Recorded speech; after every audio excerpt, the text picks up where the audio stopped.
when most of us, definitely most of us, looking round the church, we see how beautifully it's been decorated for harvest, and we're grateful to those who've used their gifts. They've harvested their gifts to decorate the church.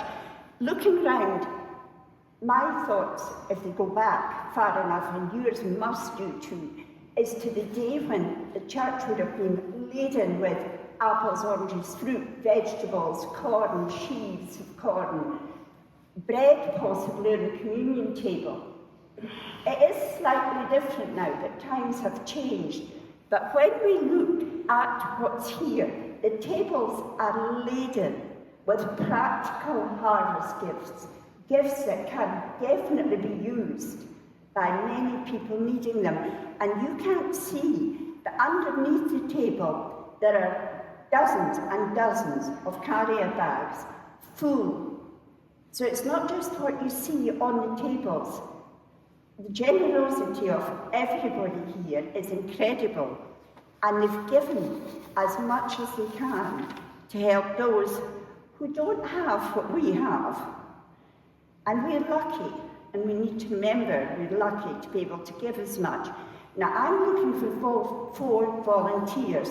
One has already volunteered, haven't you, Bruce?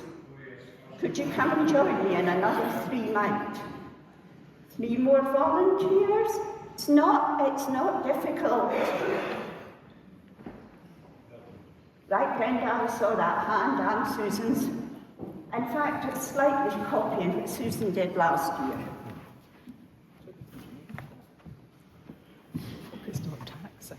Right. I'm going to ask Bruce first, but in turn, if each person could choose something from the table, anything you fancy choosing.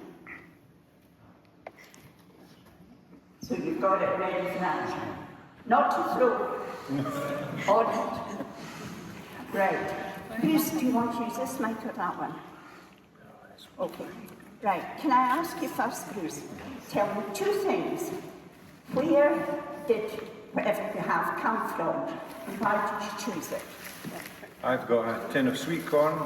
It has come from a field in Europe somewhere, and I chose it because corn, and particularly corn in the cob, when I was in Canada, was something I remember having when I was younger, and my mum always had corn, and I think it was one of the few vegetables she was able to convince that I could eat, so that's why. You still eat your vegetables? All the corn I can have, yes. Okay, your excuse. Okay, Dorothea. Oh. I've got a Fray Bentos steak and kidney pie, and I've looked at the back, and blow me down, it comes from Fochabers. We used to live near Fochabers. I've chosen steak and kidney pie because there's a really funny story about a friend of Clifford's who wasn't very good at cooking, and he decided to have friends for tea and have a steak and kidney pie like this. And Clifford arrived and said, "Is it in the oven?" And he said, "Yes." And Clifford opened the oven, and there was the pie in the oven with the lid on. So I've never forgotten that, but we did eat it a lot as children. My mother was very fond of it, and I must say I was. Anyway, Fray Bentos steak and kidney pie. Can I just add to that before Brian feels he has to add to it? Brian's grandfather used to work in Argentina with Fray Bentos. So we do have it sometimes too. Brenda. Oh, you don't need these, do you? Maybe my choice wasn't so wise after all. Why did I choose these? Well, because I suppose I'm very busy with these because I've got 2 young grandchildren who are both in nappies at the same time. And these are an amazing addition in their family. And why did I choose pants? Nappy pants, because they won't lie still in the mat to get the nappy on. So the pants are amazing. So I hope that obviously our donations today are going to the Perth Food Bank. And I'm very sure that there'll be lots of families in Perthshire who indeed will find these a real bonus. They aren't cheap, but they're amazing. And I just hope, it seems very sad that we have to give so much, but as Esther said, we are so very fortunate, And there are so many people in our county who cannot afford the basics of food and vegetables.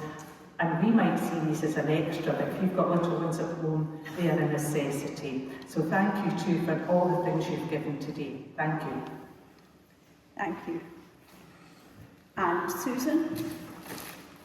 Well, I went to something that.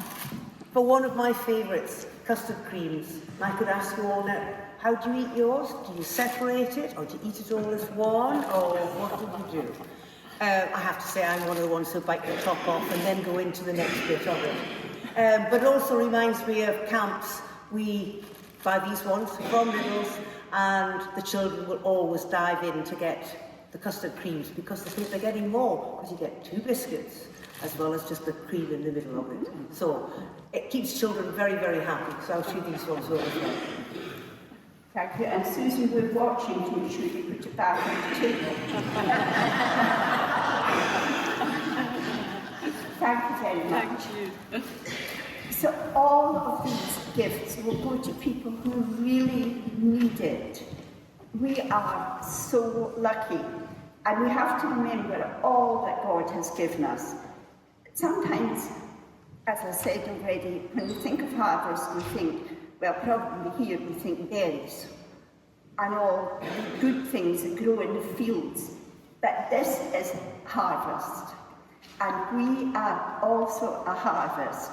God has given us gifts to be used and to be harvested. All the things that everybody does to help in the church are part of the harvest and to help other people. Okay?